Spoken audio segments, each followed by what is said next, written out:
A woman inherited her grandmother's crumbling inn on Martha's Vineyard and discovered a diary that revealed a forbidden summer romance from 1952. And what she uncovered about her own family left her speechless. Before we get started, let me know in the comments, what's your favorite summer spot? And at the end, I'd love to hear what you thought of the story. Enjoy. Caroline Mitchell stood on the ferry deck watching Martha's Vineyard emerge from the morning fog. The salt air stung her face, but she didn't move. She'd been a corporate lawyer in Boston for 10 years, and in all that time, she'd never once visited her grandmother's inn. Now, Eleanor was gone, and the Seaside Haven Inn was hers. The lawyer's letter had been clear. The property was hers, but it came with conditions. She had to spend the summer there, oversee the restoration personally, and decide by September whether to sell or keep it. Caroline had already made up her mind. Sell. Get back to Boston. Get back to her life. The inn sat on a hill overlooking Oak Bluffs, a sprawling Victorian painted in faded blue and white. Caroline pulled her rental car up the overgrown driveway and killed the engine. The place looked worse than the photos. Shutters hung crooked, paint peeled in long strips, and the wraparound porch sagged dangerously on one side. "You've got to be kidding me," she muttered. A truck was already parked near the side entrance. Caroline frowned. She wasn't expecting anyone until tomorrow. She grabbed her bag and walked toward the house, her heels sinking into the soft earth with each step. The front door was unlocked. Inside, dust motes danced in shafts of sunlight streaming through dirty windows. The entry hall was grand, with a sweeping staircase and original woodwork, but everything was covered in decades of neglect. "Hello?" Caroline called out. A crash came from somewhere upstairs, followed by a string of creative cursing. Caroline climbed the stairs carefully, testing each step. On the second floor, she found a man in a tool belt standing in what had once been a bedroom, surrounded by pieces of broken plaster. He was tall, maybe 6'2", with sun-streaked brown hair and hands covered in dust. He wore a faded t-shirt that had seen better days, and jeans with holes that were definitely from work, not fashion. When he turned around, Caroline was struck by how intensely blue his eyes were. "Who are you?" they both said at the same time. The man recovered first. "Jack Morrison. I'm the contractor." "Who are you?" "Caroline Mitchell. I own this place."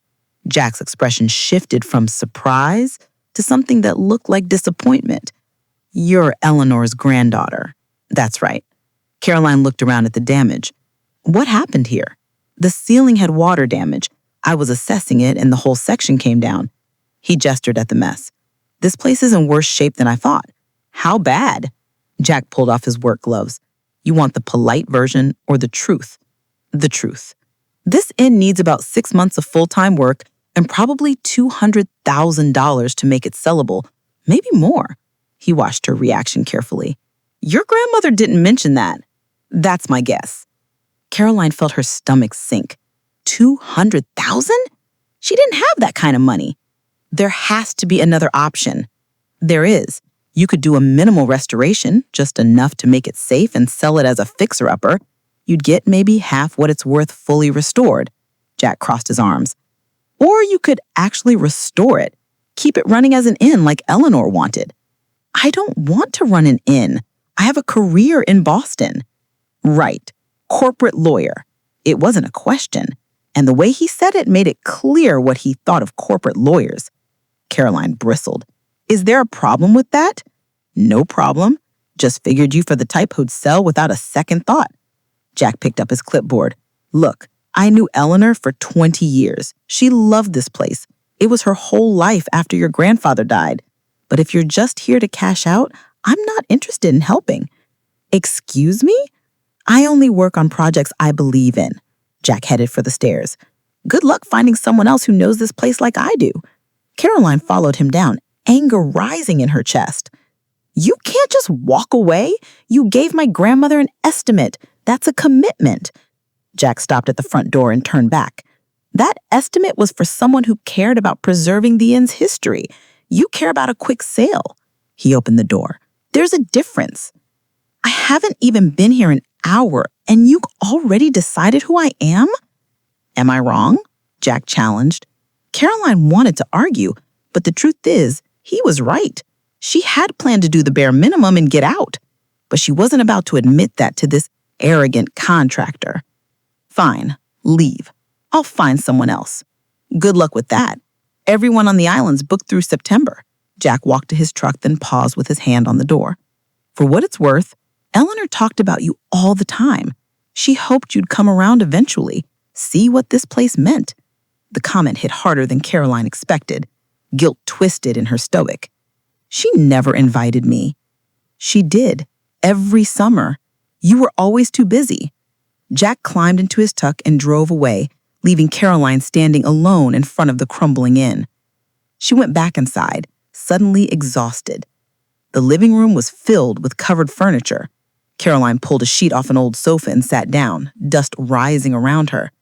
This was a disaster. No contractor, no plan, and apparently a grandmother she neglected. Her phone buzzed. Another text from her boss. She ignored it. For the first time in her career, work didn't seem important. All she could think about was her grandmother, 21 years old and pregnant, choosing duty over love, and a man named James, somewhere on this island, who'd lost everything that summer, 1952. She stood up and walked around the inn properly. The downstairs had a grand dining room with a table for 20, a commercial kitchen that looked like it hadn't been used in years, and a library with floor-to-ceiling shelves. The books were still there, leather-bound and old. Caroline ran her fingers along the spines, reading titles.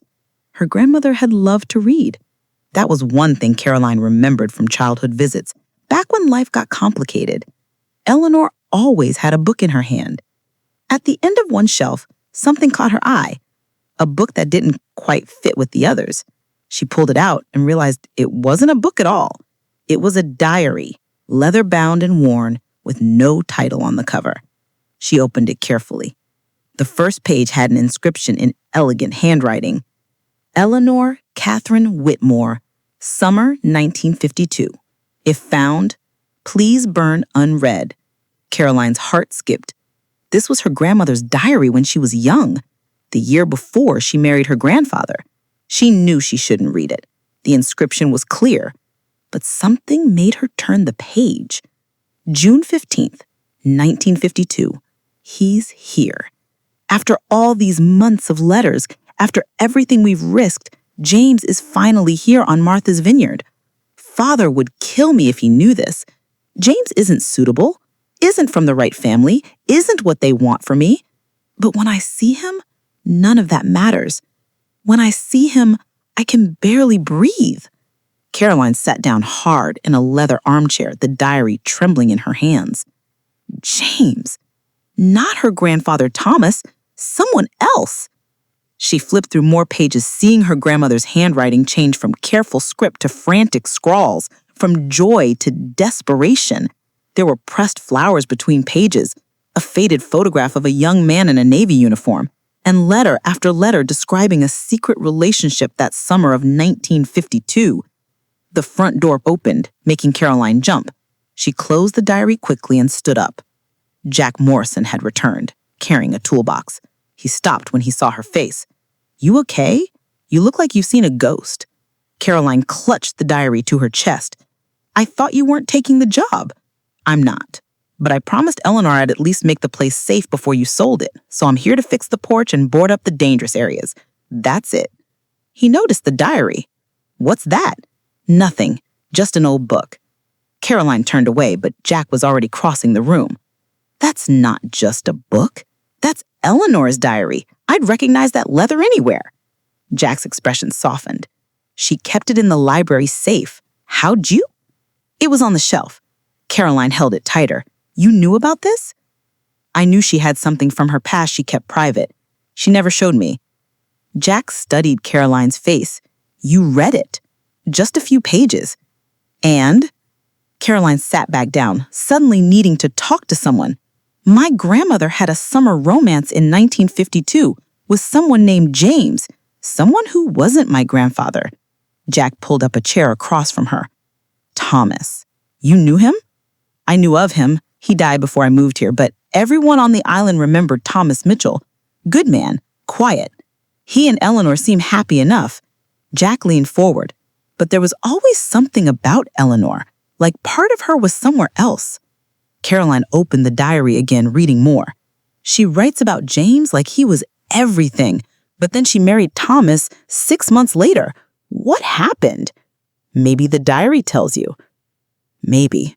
Caroline looked at Jack, really looked at him. He'd come back. He was trying to help in his own stubborn way. Why are you really here? Jack was quiet for a moment. Because Eleanor asked me to look after you. Made me promise before she died, said you'd need someone whether you admitted it or not. I don't need looking after. Yeah, well, I made a promise. Jack stood up. I'm going to work on the porch. You should keep reading. Maybe you will understand why this place mattered so much to her. He left Caroline alone with the diary. Outside, she could hear him hammering, the sound rhythmic and oddly comforting. She opened the diary to where she'd left off and kept reading. July 4th, 1952. We watched the fireworks from Gayhead Cliffs tonight. James held my hand where no one could see. He told me he loves me. I told him I love him too. We made plans, reckless, impossible plans. But when he kisses me, anything seems possible. Caroline read late into the afternoon, lost in her grandmother's words. The story was like watching a slow-motion tragedy unfold. Eleanor and James, desperate and in love. Eleanor's wealthy family demanding she marry within her class. James, a local fisherman's son with nothing but his Navy benefits and big dreams. The entries grew more frantic as the summer wore on. Secret meetings, stolen moments, plans to run away together. And then, in late August, everything changed. August 28th, 1952. I'm pregnant. James doesn't know yet. I don't know how to tell him. Father is pushing harder for me to accept Thomas Mitchell's proposal.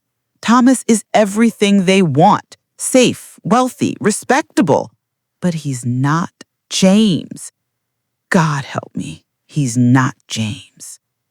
Caroline stopped reading, her heart pounding. Her grandmother had been pregnant with someone else's child when she married Thomas. That child would have been Caroline's father. A knock on the doorframe made her look up. Jack stood there, wiping his hands on a rag. Porch is safe now. I'm heading out. Caroline stood, still processing what she'd read. Jack, wait. I need to ask you something. What?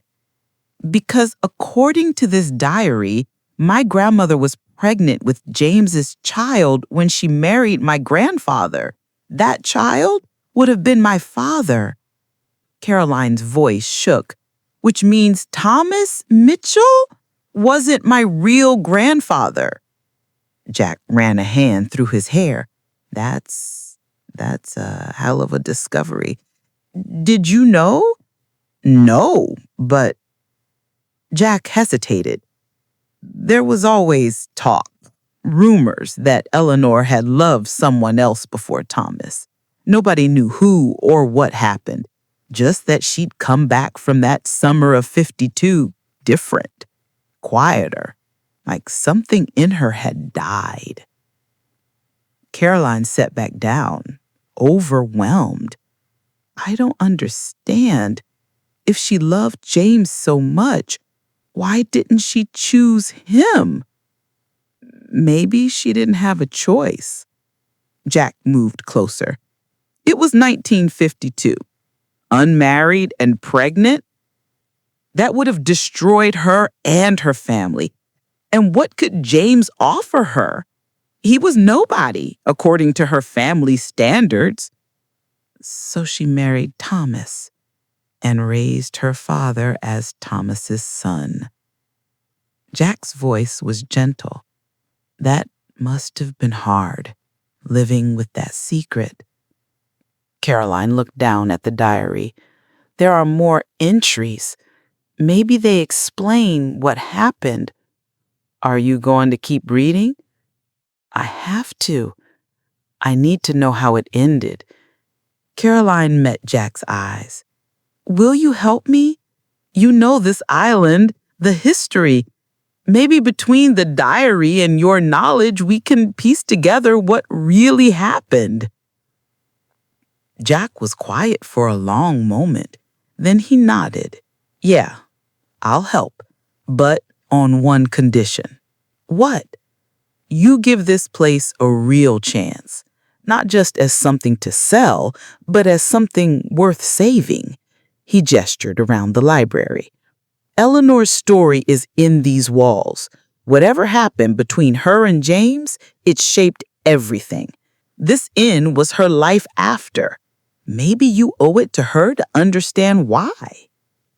Caroline wanted to argue, but she couldn't. He was right. She did owe her grandmother that much. Okay, I'll stay the summer, do the restoration properly, and we'll figure out what happened in 1952. Jack extended his hand. Deal. Caroline shook it, feeling the calluses on his palm, the strength in his grip. When their hands touched, something electric passed between them. Jack must have felt it too, because he held on a moment longer than necessary. I'll come by tomorrow morning, he said, his voice slightly rough. We'll start on the roof, and you can tell me what else you learned from the diary. After he left, Caroline returned to the diary.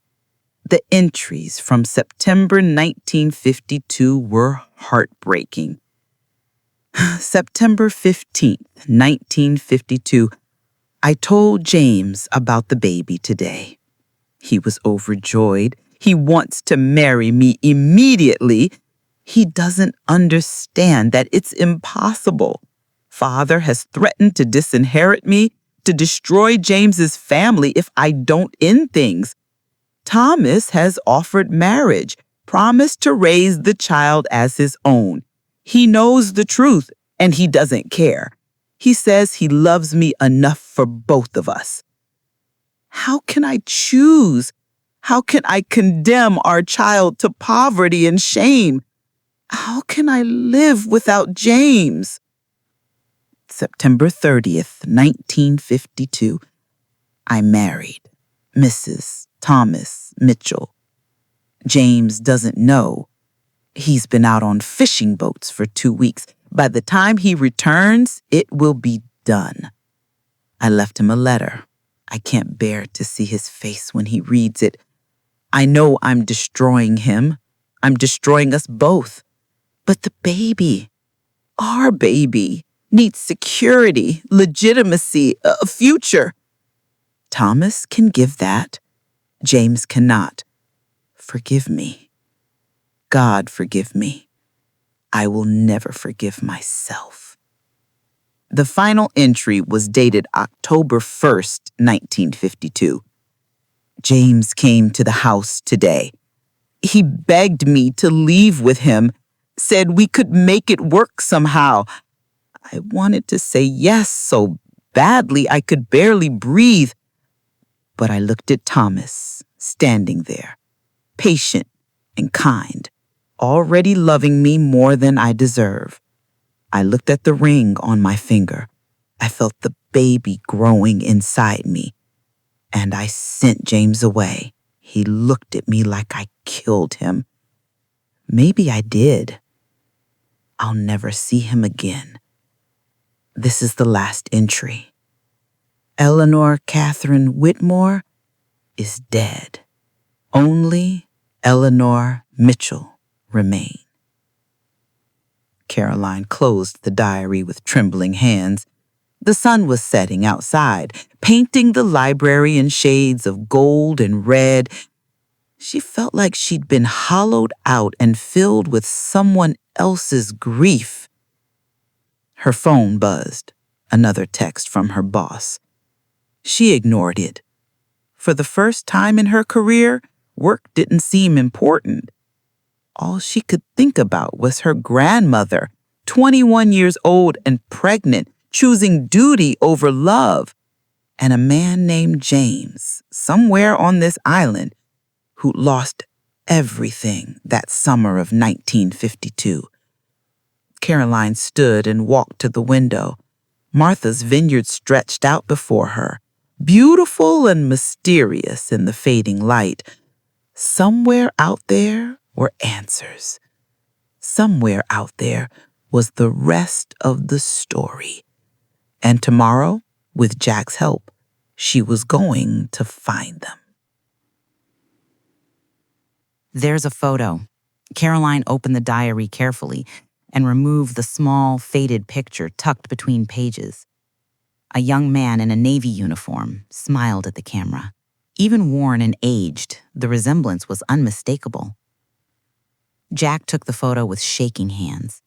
"That's my grandfather. I've seen pictures of him from that time." He sat down hard on the porch steps. "Jesus, it was him." Caroline sat beside him, her mind racing. "So your grandfather and my grandmother, they were in love. She was pregnant with his child, my father, which means your father was my grandfather's son." Jack looked at her.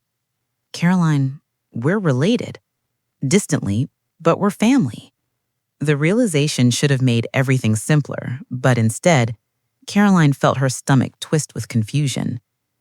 Because sitting this close to Jack, seeing the shock and pain in his eyes that mirrored her own, all she could think about was how much she'd noticed him yesterday, how attracted she'd been. "What happened to him?" Caroline asked quietly. "To James, your grandfather." Jack was silent for a long moment. "He died when I was 10, fishing accident. But before that, he never married. My dad was his only son from a relationship that didn't last. My grandmother on that side left the island when my dad was 3. Grandpa James raised him alone." "He never married," Caroline repeated. "After losing Eleanor, he never married. He used to sit on the dock every sunset, just staring out at the water. My dad said he did that for 40 years. Rain, snow, didn't matter. Every single evening." Caroline felt tears sting her eyes. He was waiting for her. Maybe, or saying goodbye over and over. Jack stood up abruptly. "I need to work. Clear my head." He walked away before Caroline could respond. She understood. This was overwhelming for both of them. The past wasn't just history anymore. It was personal. It was family. It was complicated in ways neither of them had anticipated.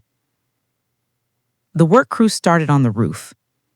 Caroline threw herself into helping, needing the physical labor to quiet her mind. She cleaned out rooms, sorted through decades of accumulated belongings, and tried not to think about Jack working shirtless on the roof above her. By lunchtime, she was covered in dust and desperately needed a break. She walked down to Oak Bluffs Harbor, following a path her grandmother must have walked 1,000 times.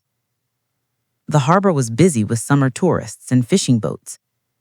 Caroline bought a lobster roll from a dockside shack and sat on a bench watching the water. An elderly man sat at the other end, feeding breadcrumbs to seagulls. "Beautiful day," he said conversationally. "It is," Caroline agreed. "You visiting or local?" "Visiting's sort of. I inherited the Seaside Haven Inn." The man's face lit up. "Eleanor's place. I heard she passed. Shame. She was a special woman." Caroline's heart jumped. You knew my grandmother? Everyone knew Eleanor. Lovely woman. Sad, though. Always seemed sad, even when she smiled. The man tossed more breadcrumbs. She used to come down here sometimes. Just stand and watch the boats. Same as James used to do. Caroline felt her pulse quicken. James Morrison? The old man nodded. They say he loved a woman who married someone else. Broke his heart so bad he never recovered. Used to see them both down here over the years. Never together, but both watchin', waitin'. Strange thing, unrequited love. It wasn't unrequited, Caroline said quietly. She loved him too. The man looked at her with roomy but sharp eyes. Then that's even sadder, isn't it? Two people in love, separated by circumstance, wasting their whole lives apart when they could have had something beautiful together. Caroline walked back to the inn with those words echoing in her mind. When she arrived, Jack was sitting on the newly repaired porch steps, drinking water. "We need to talk," he said. Caroline sat down beside him, keeping a careful distance. "Okay. I've been thinking about this all day, about them, about us." Jack turned to face her. "Caroline, I know we just met. I know this situation is complicated and weird and probably a really bad idea, but," Caroline prompted, her heart racing. "But I can't stop thinking about you. And I don't think it's just because of the connection to our grandparents. I think it's because you're smart and stubborn and you don't take my crap. And when you smile, it does something to me." Caroline felt heat flood her face. "Jack," she whispered, Don't say we should stay professional. Don't tell me this is complicated." "It is complicated. I know. But I've spent my whole life being careful, making the safe choice, building the right career, following the plan. And then I come here and read about my grandmother who played it safe her whole life and regretted it every single day. I don't want to end up like that." Jack's hand was still near her face. He cupped her cheek gently. "What are you saying?" "I'm saying I don't care that we just met. I don't care that it's fast or complicated or that our grandparents' story ended badly. I'm saying when you told me you couldn't stop thinking about me, I wanted to tell you I couldn't stop thinking about you either." Jack's eyes darkened. He leaned in slowly, giving her time to change her mind, but Caroline didn't want to change her mind. She closed the distance between them and kissed him. It was gentle at first, tentative. But then Jack's hand moved to the back of her neck and Caroline pressed closer, and the kiss deepened into something that made her knees weak. He tasted like mint and something indefinably him. His other hand found her waist, pulling her against him. When they finally broke apart, both breathing hard, Jack rested his forehead against hers. "We're probably making a huge mistake." "Probably," Caroline agreed. "But it doesn't feel like a mistake." "No, it doesn't." Jack kissed her again, softer this time. "Stay with me tonight." Not, Jack stopped, realizing what he was about to say. "Not as a mistake. I mean, stay here." He looked around the messy library with the letters and diaries scattered everywhere. "We don't have to rush anything. I just don't want to be alone tonight." The honesty in his voice made Caroline's heart clench. "Me neither," she whispered. They spent the night talking on the living room sofa, hands clasped, discussing everything but the kiss. They talked about Eleanor and James, about Caroline's life in Boston, about Jack's life on Martha's Vineyard. The sun rose, casting a golden light over the room, and Caroline felt a peace she hadn't felt in years. After breakfast, Jack went to the bank and returned with the second diary. He handed it to Caroline, speechless, and sat on the stairs. She read aloud the story of their grandparents unfolding once more. They discovered that the version of the diary Eleanor sent to James wasn't the original. It was a clean copy with only the happy entries. She sent it to him as a gift, a reminder of their love. He, in turn, sent it back to her lawyer with a letter. I don't need a diary to remember our love. I have lived with it for 40 years. Please give this to my granddaughter when she marries, so she knows that true love exists and that she can find hers no matter how difficult life can be. There is always hope. Caroline cried when she finished the story. It wasn't a story of wasted time. It was a story of true love.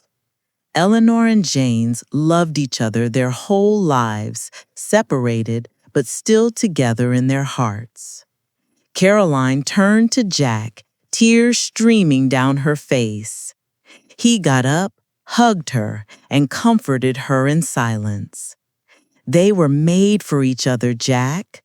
They loved each other their whole lives, but they never gave themselves a chance to be together. I don't want us to make the same mistake. Jack hugged her tighter, and they stood there, together in silence. It was then that he asked the question that would change everything for them. Stay with me, Caroline. Stay with me forever. I may not be what your family wants for you. I don't have a mansion in Boston. I'm not a corporate lawyer. But I love you. Caroline pulled away, looking at his face. Jack, I'm not sure if I can stay.